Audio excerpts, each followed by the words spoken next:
श्रोतेहो नमस्ते. आपल्या सर्वांना शुभ दिवस. श्रोतेहो, सगळं सोपं असतं, फक्त शांत राहायचं.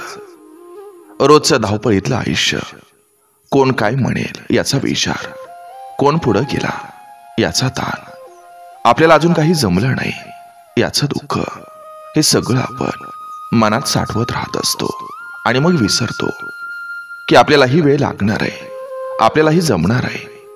फक्त थोडं शांत राहायचं आणि पुढे चालत राहायचं. श्रोतेहो, सगळ्यांच्या यशाची वेळ वेगळी असते, कहाणी वेगळी असते. कधी झपाट्यानं यश येतं, तर कधी संतपणे स्थिरतेनं येतं. तुमचं स्वप्न, तुमचं आयुष्य आणि तुमची वाटचाल फक्त तुमचे. कोणाशी तुलना न करता प्रत्येक क्षण जगायचं आहे, संयमानं, प्रेमानं आणि आत्मविश्वासानं. म्हणून शांत राहा, कारण जे तुमचं आहे ते तुमच्यापर्यंत येऊन पोहोचत असतं. बघा, पडतंय का? नक्की विचार करूया. चला, आज आपल्यासाठी सुंदर विचारांची ही शिदोरी, ही मालिका अशीच पुढे घेऊन आलोय. चला, करूया सुरुवात सुंदर विचारांना, सुंदर सुविचारांना.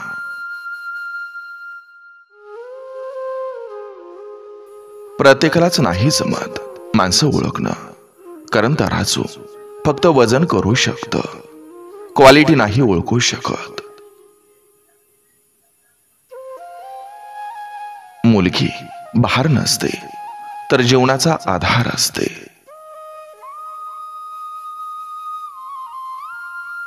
सोडून द्यायच्या असतात काही गोष्टी, ज्या गोष्टीपासून आपल्याला त्रास होत असतो. आयुष्याच्या प्रवासात नवऱ्याची साथ खूप महत्वाची असते, कारण जिथं सगळे माघार घेतात तिथं तो खंबीरपणे उभा असतो. खोटं बोलून गोड राहण्यापेक्षा खरं बोलून वाईट झालेलं हे कधीही चांगलं असतं.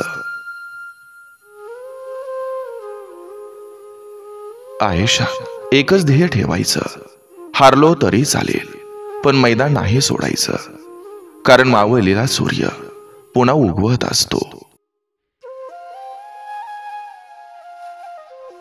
नात्यांना पैशाच्या नजरेनं पाहू नका, कारण नातं टिकवणारी माणसं ही बहुतेकदा गरीबच असतात.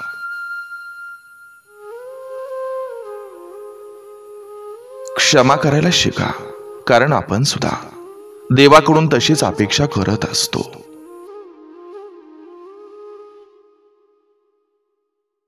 सतत घेतलेली माघार आणि प्रत्येक वेळेस दाखवलेला चांगुलपणा आपलाच घात करत असतो. जेव्हा बोलणं नाही होत, तेव्हा समजतं एक व्यक्ती आपल्यासाठी किती महत्वाची आहे. प्रेम कधी कुठं जात नसतं, जातात तीच तुमचं प्रेम नको असलेली माणसं. माणसं येतात, माणसं जातात, पण जायचं ठरवून सुद्धा घुटमळतात ते आपले असतात. लोकांना सुखी करायचं असेल तर तुम्ही दुःखी आहात हे त्यांना दाखवावं लागेल. तुमचं सुख हेच लोकांचं दुःख असतं. आपण जेव्हा कोणालाही उपयोगाचे राहत नाही, तेव्हा लोक आपली चूक शोधतात आणि आपण मात्र अजूनही त्यांना मित्र म्हणतो.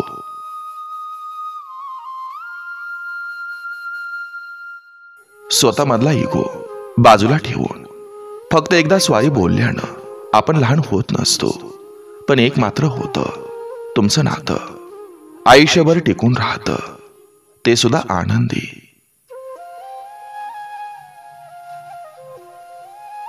खरं बोलणाऱ्या माणसाच्या वाट्याला जास्त प्रश्न येतात.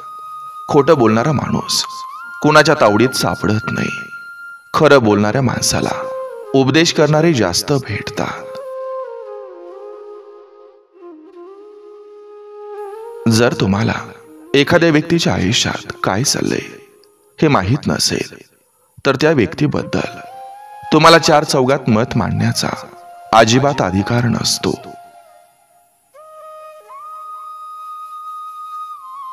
लक्षात ठेवा, जीवनात व्यस्त इतकं राहायचं की पश्चाताप, भीती, दुःख आणि द्वेषासाठी वेळच मिळाला नाही पाहिजे. कारण जीवनात नेहमी रिकामा माणूसच सर्वात जास्त दुःखी असतो.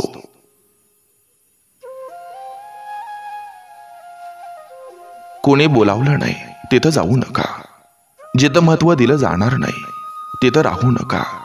आणि कुणी तिरस्कार केला तर त्याला परत तोंड दाखवू नका.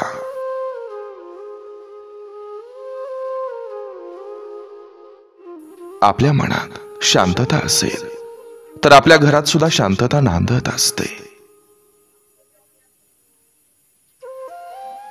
बायका जेवढ्या व्यावहारी असतात तेवढे पुरुष नसतात.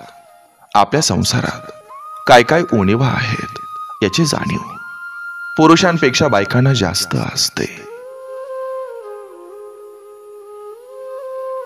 आयुष्यात संपण्यासारखं काहीच नसतं.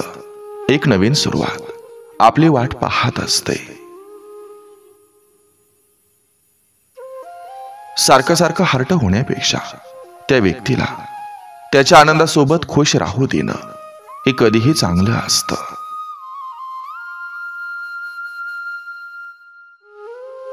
जीवनात शत्रूपेक्षा अशा मित्रापासून सावध राहा जो तुमचा मित्र आहे पण तुमच्या शत्रूचाही पक्का मित्र आहे.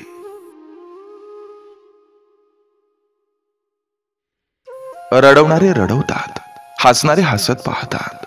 खरं प्रेम करणारे तेच असतात जे आहे त्या परिस्थितीत सोबत राहून शेवटच्या श्वासापर्यंत साथ देतात. कितीही जपलं कुणाच्या मनातील भाव, वेळ आल्यावर माणसं खेळून जातात डाव आणि तेव्हाच कळून येतात खरं स्वभाव. स्त्रीचा आनंद मनातून जपणारा आयुष्यात कोणी एकच असतो आणि तो लाखात एक असतो.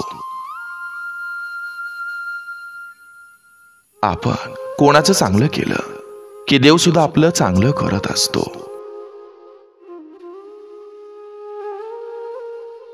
कोणत्याही गरजेसाठी, याचनेसाठी कुणासमोर तरी उभं राहावं लागणं यासारखी मानहानी नाही. निरपेक्ष भेटीची शान ही वेगळीच असते. किंबहुना तीच खरी भेट असते.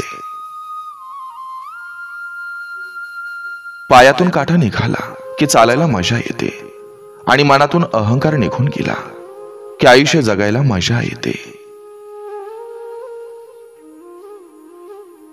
वेळेला महत्व जरूर द्यावं पण जिथं आपल्याला महत्व नाही तिथं वेळ कधीच देऊ नये. मदतीला आलेला हात हा कधी जाती धर्माचा नसतो तर तो माणुसकीचा असतो. प्रत्येकाला आपण कसे आहोत हे सांगत बसू नका कारण प्रत्येकासाठी आपण चांगले नसतो आणि जे आपल्याला चांगले ओळखतात त्यांना सांगायची गरज नसते. मनाला यातना देणारी बंधनं तोडून टाका पण मनाची फरफट करून घेऊ नका. मन राखण्यासाठी घडवून आणलेली भेट नसते तर ती दया असते.